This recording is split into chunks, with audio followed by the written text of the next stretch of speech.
Ross Coulthard says that disclosure is coming, and a whole lot more. It's time for another UFO News Roundup, so get in here. This is Jack with Cosmic Road. I talk about UFOs and the paranormal. Please hit like and subscribe, and let me know what you think in the comments below. Okay, here's Ross. There is direct evidence, and it's just the beginning. There's going to be a long, slow rollout of witnesses and evidence put before the Congress. Bring it, bring it. I can't wait for this long, slow rollout. Will we get the 40 plus whistleblowers from David Grush actually coming forward this year? Or even, 10 or 15 of them? That would be a game changer. That would be huge. It would be even huger if they could present the evidence. Ross says there is direct evidence, but will we get to see any of it?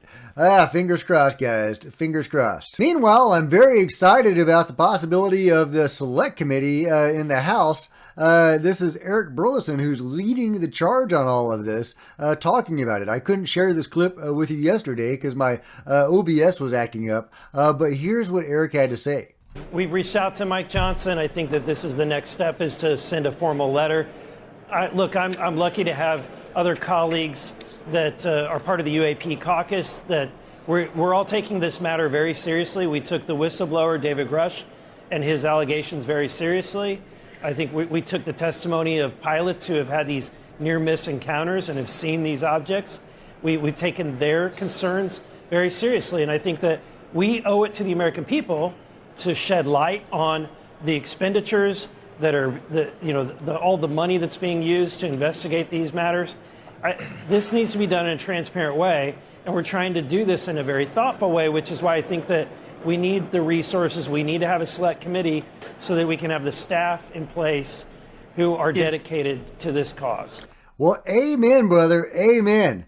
Last I heard, Speaker Johnson hadn't said no.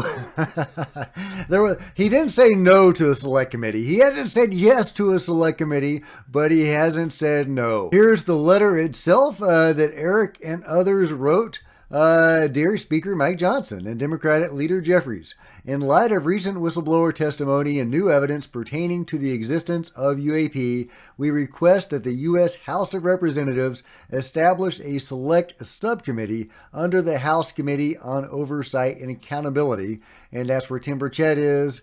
That seems to be a body, or, some people in that seem to be genuinely devoted to disclosure. So that's exactly where it needs to be, to investigate the federal government's response to UAP. And that's really interesting, to investigate the government's response to UAP. Not necessarily investigating UAP, but investigating the cover-up, investigating the control group. That is huge, guys. That is huge. Wow. Okay, shots fired. Shots fired from Congress. Given the Oversight Committee's role as the principal investigative body and the U.S. House of Representatives and its broad authority to investigate any matter at any time under House Rule X, we believe it is proper for the committee to investigate and assess how transparent and accountable the federal government is when it comes to UAP. Wow, that is huge. I'm not going to read the whole letter, but I'll link to it and you can read it at your leisure. But it was signed by Tim Burchett, Anna Paulina Luna, Jared Muskowitz, Andy Ogles, Nancy Mace, Matt Gaetz, and Troy Nels. In addition, of course, to Eric Burleson. So, these are, some key players in all of this. So hopefully this will gain traction.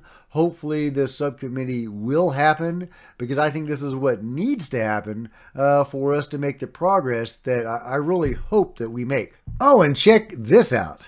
People that we secretly met with, in D.C., I've talked to a number of those folks we met with, and the response is kind of, well, we're only as good as the information that we have. But I got to call bullshit, because I know for sure some information that Arrow had. I know what information they're covering up from direct firsthand witnesses that have testified to you and me, George, and have allowed us to document it.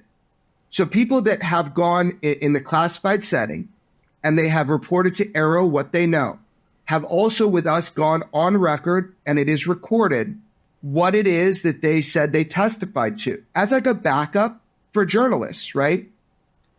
You and I can tell people 100% that they did not reveal all of that, that Arrow did not reveal all of that.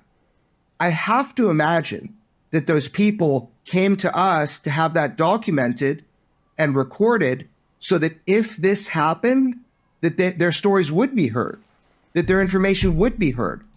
So there you go. There is a backup for Arrow's duplicity. Sean Kirkpatrick and his cronies, they've been hiding the testimony of these whistleblowers. Well, it's backed up, guys. It's backed up by Jeremy and George, who have it.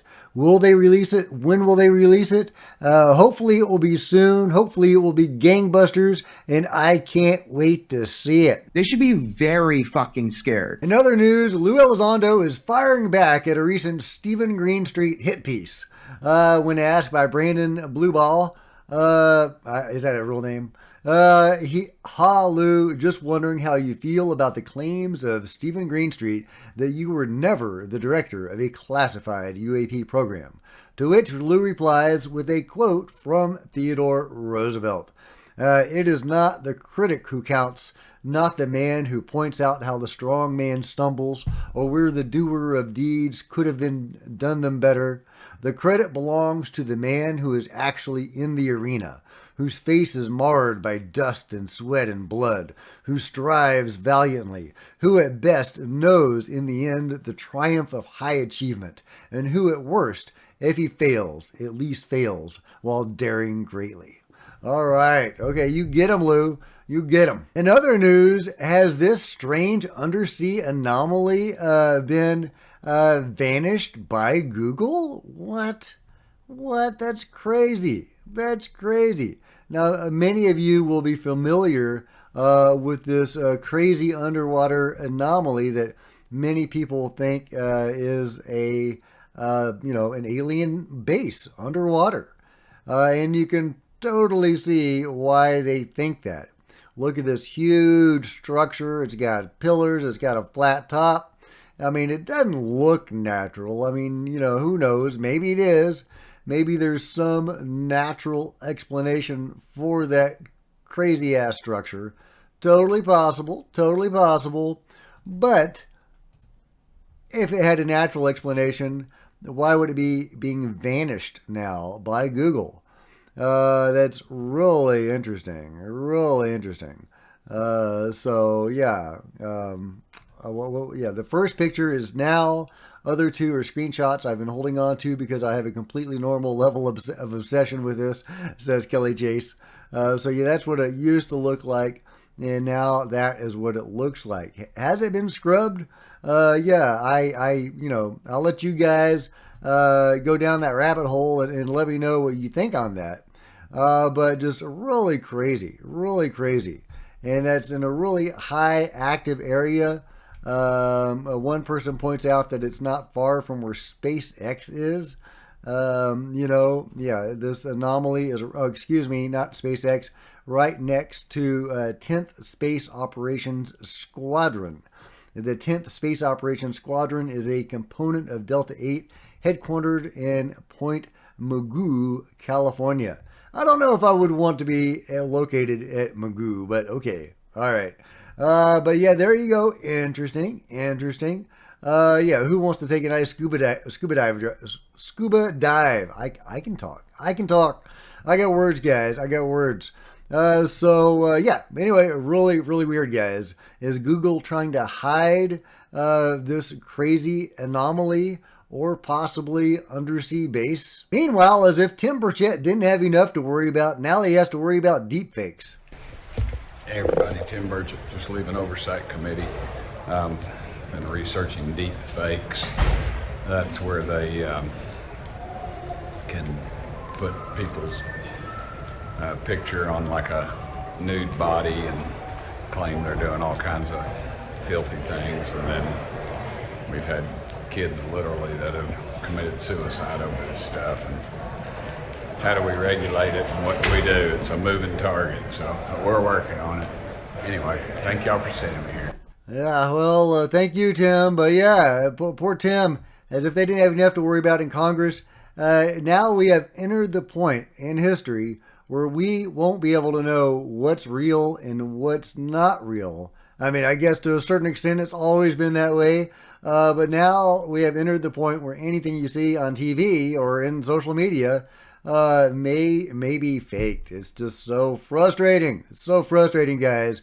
We need some computer program just for UFO stuff that can pick out CGI and deepfakes, and apparently they can pick AI out now, maybe until AI figures a way around that. But I haven't seen any way to detect CGI yet. But we are entering a weird era. A weird era, guys. I don't know.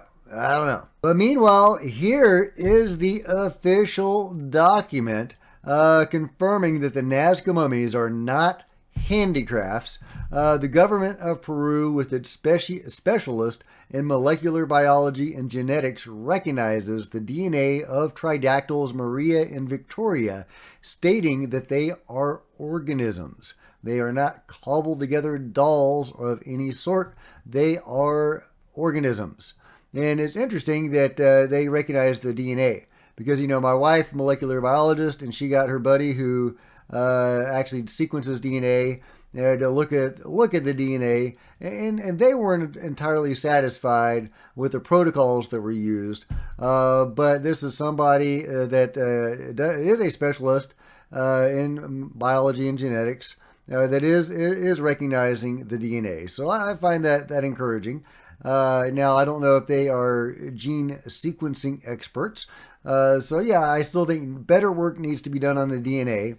But here is the actual letter validating these specimens as genuine organisms, once living beings. So that is huge, guys. I mean, that is the government disclosure right there. This is government disclosure. Whether I think, maybe some more DNA work could be done or not. This is a government body saying, hey, these are not dolls. These are not fakes. These are not hoaxes. These are not ritual dolls. These were once living organisms, and they weren't human. Meanwhile, some great UFO captures from a viewer of the channel, the Great ADHD Chicken. I love that name. That's a great name. The Great ADHD Chicken. I love it. But she has gotten some really fantastic UFO sightings. So let's give a listen. Let's give a watch.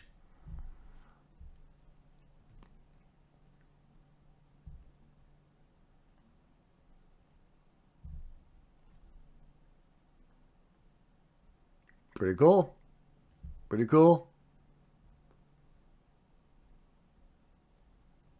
I like it. Yeah, I don't think those are bugs.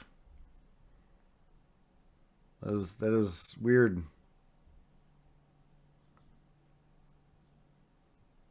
Very cool stuff. Meanwhile, here's another one from a viewer, John Bell, who I've been sharing a lot of his videos lately. He's been getting some really fantastic UFO sightings. In one, he has and two of them, he's got a UFO that actually makes a sound, which is really intriguing. And others, he's got a lot of orb type craft or whatever they are. And this is an interesting one because there is a plane that comes across directly above the UFO. Does it know there's a UFO down there? Is it doing this deliberately? John thinks it's doing this deliberately. And he's been razzed about shining the light directly on the craft. But okay, let's advance to the plane.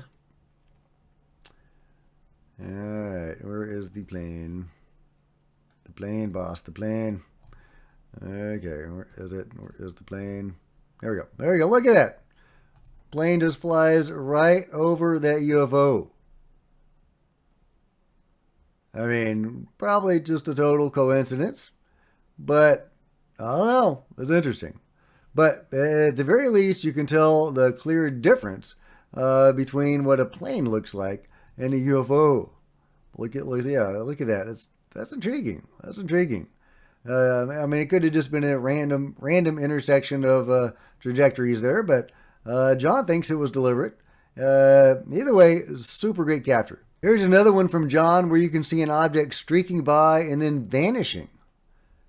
Yeah, did you see that? It just it streaks by and then just vanishes.